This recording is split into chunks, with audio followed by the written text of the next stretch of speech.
Hi everybody, it's Tina. Today is November 30th, so it's the end of the month, so I'd like to recap my month with you.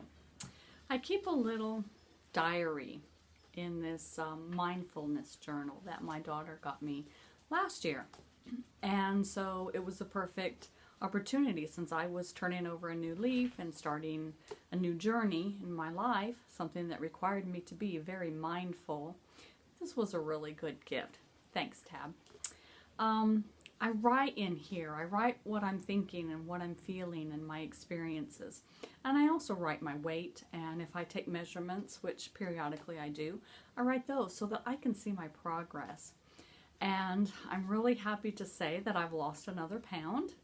So I'm down to 167 pounds. That's a 35-pound weight loss in 11 months. So I've got one more month to go, and let's see how far we can take it. So for the month of November, I lost 3.5 pounds. And that's right in line with my half a pound to 1 pound every week. So I'm happy with that, especially since we went through Thanksgiving. Now I didn't go off plan. I follow a McDougall program, and that allows me to have bread occasionally. And I probably had more bread than I should have had, or I would have liked to have had, because there was a cornbread stuffing, then there was a different stuffing in my seitan roast, and then of course Mother brought luscious bread rolls, and I had one of those. I made an oil-free bread that I make, and if you're interested in that, let me know, and we'll make that one time.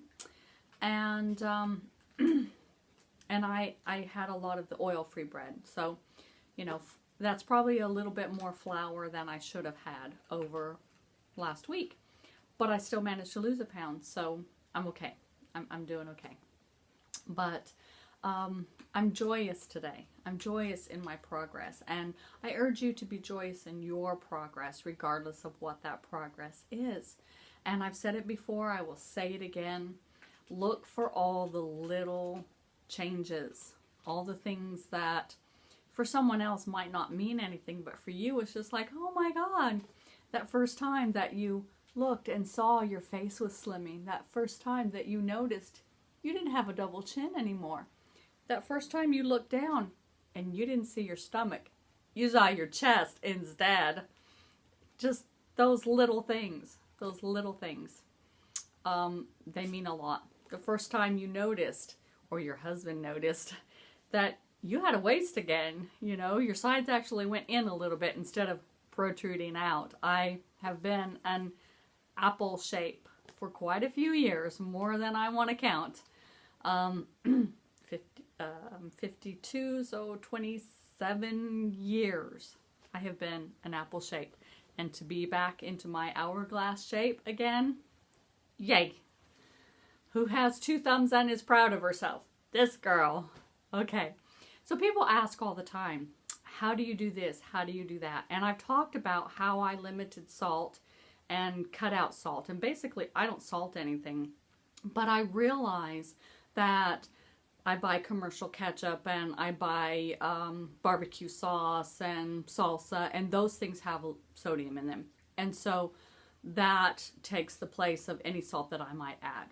Okay, so I don't purposely add salt to my food because I know that those little things that I use do have some sodium in them.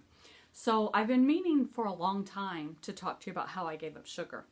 And someone asked me today at my water aerobics class, how did you give up sugar? And so I thought, I was just thinking about doing a video about that. So perfect timing. That tells me the universe is listening, and get on with it, Tina. Let's go. So I was a sugar-aholic, okay? Sugar was my drug of choice. And I was addicted. And I'm still an addict. I'm in recovery, but once an addict, always an addict. So I'm an addict. And I have to recognize that, and I have to be mindful of that. Again, mindfulness. I'm mindful that I'm an addict. And so I have to know that even a little bit could trigger a lot. And so far I've been lucky, and the few times that I have had a little bit hasn't led to a big binge, but it very easily could.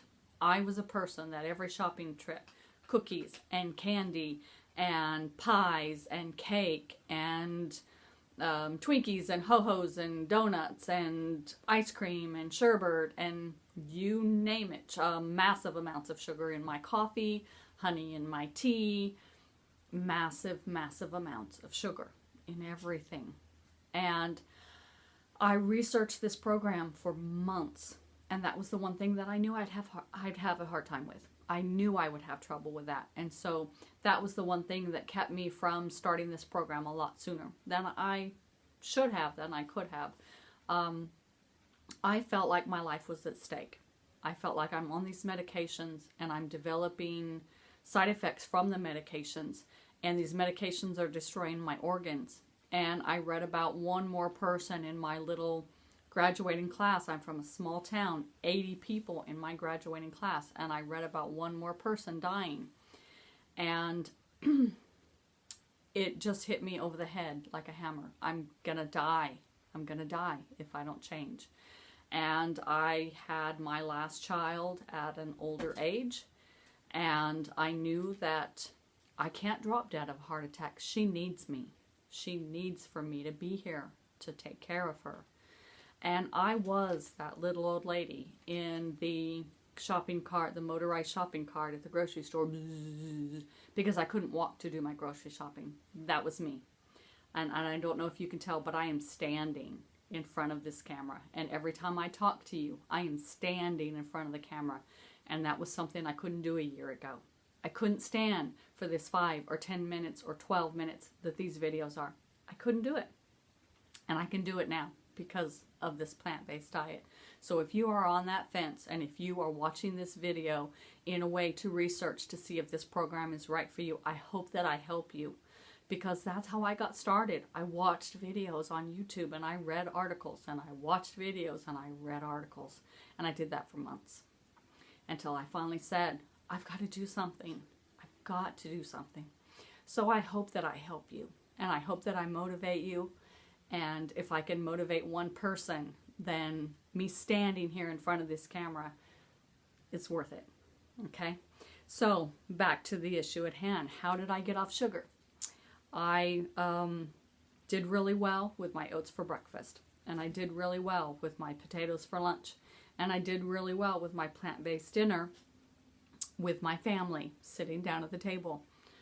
But where it hit me was 8 o'clock at night, where my brain and my mind and my body was used to having dessert. And that was the killer. So I've showed you before what my kitchen looks like. You know what my kitchen looks like. And you know I have a baker's table in the center of my kitchen. And I keep apples and bananas and squash and whatever else I can on that table. A big jar of tea bags. So what I did is I bought 2 packs of dates. And I put them on that table in the center of the room, so that when I walked into my kitchen at 8 o'clock at night and I needed, I'm not saying wanted, I needed dessert, this is what I saw. And this is what I ate. Dates are 80 to 90% sugar. They're a natural sugar. They're full of fiber. They're full of antioxidants. They're full of vitamins. Excuse me, 1 minute. Let me let this puppy out. Go, Webster. Okay. So they will get you through that sugar rush. They will give your body what you need without the processed sugar. So at 8 o'clock at night, when I needed that dessert, I walked into the kitchen. This is what I saw. I grabbed 2 dates out of the package. And I had 2 packages. And that satisfied that craving. It told my brain and my stomach, you got sugar. And I was fine with that. I was fine. I didn't need anything else. And I didn't hit me any other time but that 8 o'clock every night. And that went on for maybe 3 or 4 days. And then I only needed 1 date to satisfy that need. And I finished 1 box. And I started the 2nd box. And by the time the 2nd box was halfway empty, I was cured of my sugar addiction. I didn't need it anymore. And now I keep dates on hand because I might want to make something that requires a sweetener, and then I'll make a date paste to go in there. But to be honest, I really don't make sweets. I made them for Thanksgiving, and I will make them for Yule, for our holiday. But I don't make them on a day-to-day basis or a weekly basis for either me or my family, because if it's in your house, it's in your mouth. And I don't need that temptation. I don't have that, I've got to have something sweet anymore. I don't put any sweetener on my oats. I don't put anything in my tea. I've given up coffee, so I don't have to worry about that. And we'll talk about that another day in another video. And I'll tell you why and how I did that. But by the time I had gone through 1.5 packages, and it took me probably a week and a half, I was cured of my sugar cravings. And I didn't have them anymore, and I didn't need them anymore. And that's all it took. I have read somewhere that it takes 10 days to break a habit. And that's about what it took me to get rid of my sugar. About 10 days. Some people will take a little longer. And if you do, that's fine. You do you. This is what worked for me. And try it. If it doesn't work, then maybe someone else has some other advice. But for me, this is what did it. I hope that this helped. Let me know. Try it out. Give me some feedback and see if it worked for you. And if you like my videos and my advice, like, share with your friends, because someone out there needs it. You may not even realize that they need it. People have heard me talking to someone at my water aerobics class, and they'll come up and start asking me questions. Someone I didn't even realize was struggling. And so that tells me that someone you may not realize needs this advice. So give it to them. Share.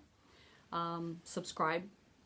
And so tick that little bell so that you'll be notified next time I have something else to tell you. And thank you for being on this journey with me.